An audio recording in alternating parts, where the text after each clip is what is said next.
অল্প অল্প করে বেড়েছে দূরত্ব তোমার আর আমার।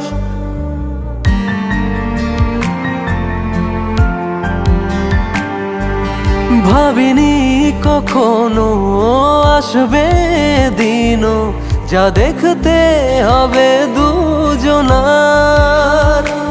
পারিনি তো আজও আমি ভুল করেও ভুলে থাকতে তোমায়।